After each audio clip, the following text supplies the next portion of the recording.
আপনার ফোনে সব ছবি কি আপনিই দেখেন নাকি অন্য কেউ আর দেখে? কিছু অ্যাপসকে কিন্তু আপনি নিজেই ছবির পারমিশন দিয়ে রেখেছেন। মোবাইল ফোন থেকে সেটিংসটা ওপেন করবেন, সেটিং এখান থেকে ওপেন করার পর এখানে অপশন পাবেন সিকিউরিটি অ্যান্ড প্রাইভেসি, আবার এর উপর ক্লিক করবেন।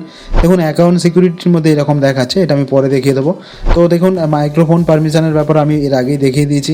আমি যেহেতু আজকে এই ভিডিওতে পারমিশন ম্যানেজারে ফটো অর্থাৎ গ্যালারির যে পারমিশনটা সেটা আমি দেখাবো, তাই জন্য আপনার নিচের দিকে অপশন পাবেন ফটো অ্যান্ড ভিডিও, এর উপর ক্লিক করছি, করা মাত্র আমাকে শো করছে অর্থাৎ অ্যালাউ যে অ্যাপসগুলো রয়েছে অর্থাৎ এই অ্যাপসগুলোতে আমার ফটো অ্যান্ড ভিডিওর পারমিশন দেওয়া রয়েছে। তো এখান থেকে আমি আইকিউ ক্লাউড অর্থাৎ আমার মোবাইলের যেটা রয়েছে ডিফল্ট সেটা আমি ডোন্ট অ্যালাউ করে দিচ্ছি, কারণ এটা চাইছি না যে আমার পারমিশন নিয়ে থাক।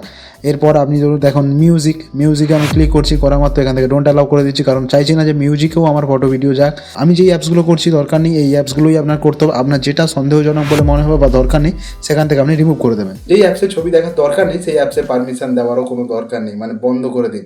আর ভিডিওটা যদি ভালো লাগে লাইক করবেন আর একটা ফলো করে